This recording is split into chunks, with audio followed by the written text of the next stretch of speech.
Me ju teame, et sinu auto vajab hädasti pesu. Tule võtta ühendust tulbipesulaga ja see vastu ilus läikiv auto, nagu meie proovisõiduautod.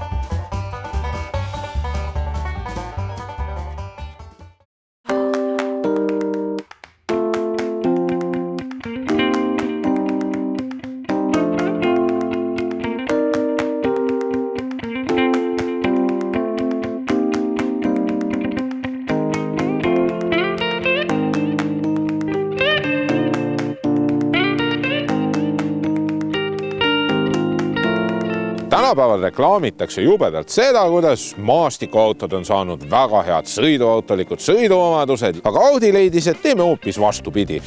Anname hoopis sõiduautole maastikuautolikud omadused. Ja kui te näete, et see auto on natukene mudane, siis see ongi normaalne, sellepärast et quattromeeste vanasõna on mill pole mustus, sent kukub ise ära. Ma tean, et nii mõnigi arvab, et tegemist on uue A6 Allroadiga. Ei ole. Hoopis A4 Allroadiga ja see sai alguse juba tegelikult eelmise põlvkonna A4-st. Välisilmes on see auto natukene robustsem ja maasturlikum ja Allroadidele on omane just selline iluvõre, millel on sellised pikad, vertikaalsed, kroomitud ribid. Lisaks on siia alla lisatud veel selline hõbedane serv ja siis ka need tiivaääred on natukene laiemad ja need on mustad. Aga kui teile ei meeldi selline must, siis te saate seda valida ka kerevärvi. See maasturlikum olemus ei ole saavutatud ainult kerelaienditega, vaid ka clearance'i tõstmisega. Nimelt on see Avantist 34 mm kõrgem ja enamus clearance'ist saavutati tegelikult nende suuremate ratastega. Ja kokkuvõttes on selle auto clearance'iks 173 mm, mis ei ole küll selles klassis ei tea mis kõrge, aga vähemalt piisav, et näiteks siin Männikul igale poole hullama minna. Ja tagaosas annab Allroadi ilme selline hõbedane difuusor. Kõik Allroadid tulevad elektrilise ajamiga pagasiruumi luugiga ja seda on võimalik ka jalaviipega avada, aga see on lisavarustuses. Ruumikuse poole pealt on siin 505 liitrit kuni 1510 liitrit pagasiruumi, seljatoed klapitakse alla ja siis on põrand ilusti sile. Lisaks on õhtul pimedasse hästi valgustatud ja kui tahate oma kotte kuskile kinnitada, siis siin on olemas ka 2 konksu ja kui rehv peaks katki minema, siis siit katte alt leiab ka ajutise tagavara ratta. Luugi sulgemisel on veel eriti mugavaks tehtud see, et see ruloo sõidab iseenesest kinni tagasi. A4 Allroadi mootori valikus on ainult üks bensiinimootor, see on see sama 2-liitrine rida 4, mis arendab 185 kilovatti. Selle küljes on veel 7-käiguline topeltsiduriga automaatkast ja nüüd pakutakse siia Quattro Ultrat. See tähendab seda, et see suure tõenäosusega on Haldexi siduril baseeruv ja see on täiesti intelligentne. Ehk siis muutuva jaotusega, kui te tahate ökonoomselt sõita, siis ideaalsetes tingimustes, näiteks kuival asfaltil otse sõites, lülitatakse terve tagumine sild välja ja sellega lubatakse tervelt 3 liitrit 100 keskmise kütusekulu säästu. Aga kui nüüd peaks tekkima mingisugune olukord, et oleks vaja 4 vedu, näiteks sõidate august läbi, vihma sajab, keerate rooli või nii edasi, siis tuleb koheselt tagasild järgi ja ausalt öeldes see töötab väga hästi. Diiselmootoriga versioonid saavad klassikalisema Quattro ehk siis Haldexil, mis on siis standardis 40-60. Kui tekib vajadus, siis suunatakse kuni 80% tagasillale veojõuda ja vajadusel suudetakse isegi kuni 50% esisillale suunata. Mootorite valikus on 2-liitrine rida 4 diisel, mis siis arendab 140 kilovatti ja see tuleb samuti 7-käigulise topeltsiduriga automaadiga.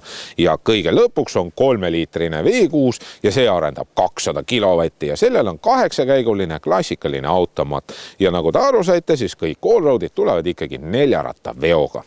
Tagaistmel on ruumi küll, aga mõned arvavad, et tegemist on lausa A6-ga, mis iseenesest tegelikult ei olegi vale väide, sest paar põlvkonda vana A6 on umbes sama ruumikas.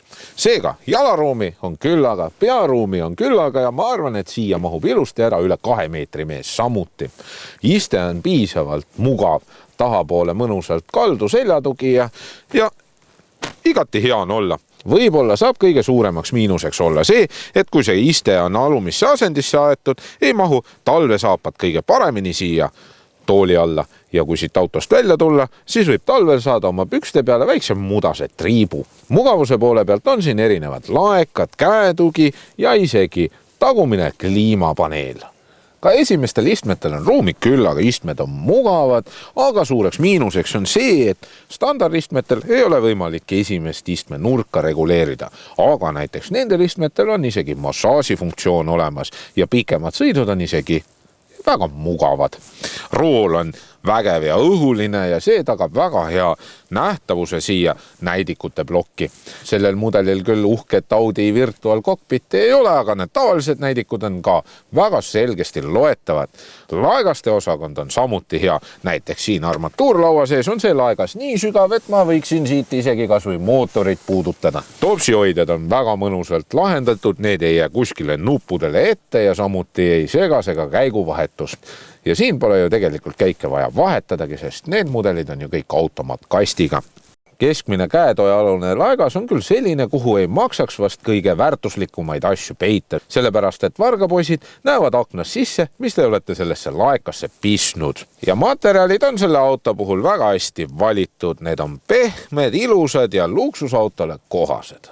Lisaks on võimalik selle auto puhul valida erinevaid sõiduprofiile. Ja siia on juurde lisatud off-roadi profiil, mis on selles mõttes hea, et kui te lähete maastikule, siis vedrustus, käigukast, mootor ja kõik muud säärased asjad häälestatakse ümber, et te maastikul sõidaksite võimalikult efektiivselt. Aga igapäevases kasutuses on see autoasend kõige mõistlikum, sellepärast et siis on rool mõnusalt jäik ja vedrustus toimib ka väga hästi. Ja ärge saage siin minust valesti aru, seda autot ei saa õhkvedrustusega, vaid täiesti tavaliste keeldvedrudega ja amordid on reguleeritavad.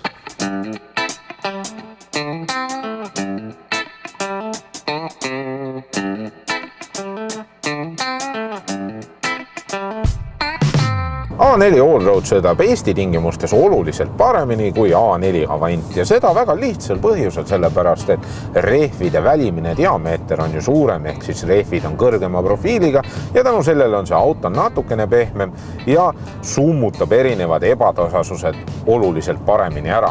Ja tänu sellele, et vedrustuse käik on ka natukene pikem, suudetakse seda ebatasasust veel paremini summutada. Aga see ei tähenda seda, et te peaksite pelgama nüüd seda, et see auto oleks kuidagi moodi vedel. Vastupidi, see auto on väga konkreetne ja ükski maastur ei suuda säärast sõiduelamust ikkagi pakkuda. See 2-liitrine 185 kilovatine bensiinimootor töötab vaikselt ja siis kui kiirendada, töötab see väga spetsiifilise häälega. Täpselt selline tunne oleks, nagu see väljalasketorustik oleks mitu kilomeetrit pikke. Just selline pika toru umin hakkab pihta.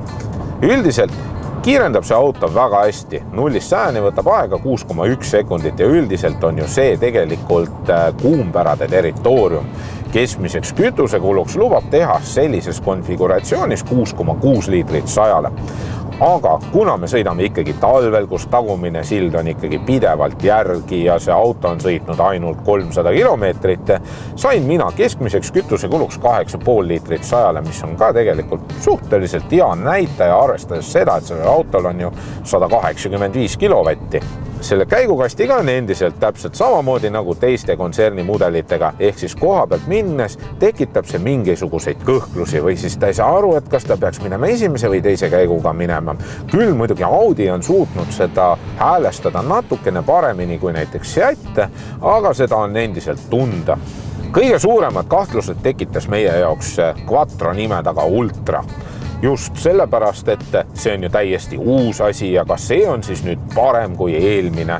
Ja ausalt öeldes siin rooli taga ei tekita absoluutselt mitte mingisugust erinevust see, kas sõita nüüd Torseniga või siis selle Haldexi lahendusega, sellepärast et tagasilda lülitatakse kogu aeg kiirelt järgi ja ei olnud siin ümberlülitustel ka absoluutselt mitte mingisuguseid kõhklusi.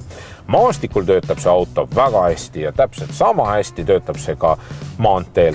Kogu aeg on selline kindel tunne ja tead, et see auto jõuab igale poole täpselt nii, nagu vaja. Hinnaga on nüüd niimoodi, et 47 500 eurot on baashind ja siis saate 2-liitrise diiselmudeli. Selline bensukas maksab 1000 eurot rohkem ja sellises varustuses mudel on umbes 61 000 eurot. Ja see varustustase on selline keskpärane, umbes selline, nagu ma arvan, enamus Eesti allroad'e saab olema.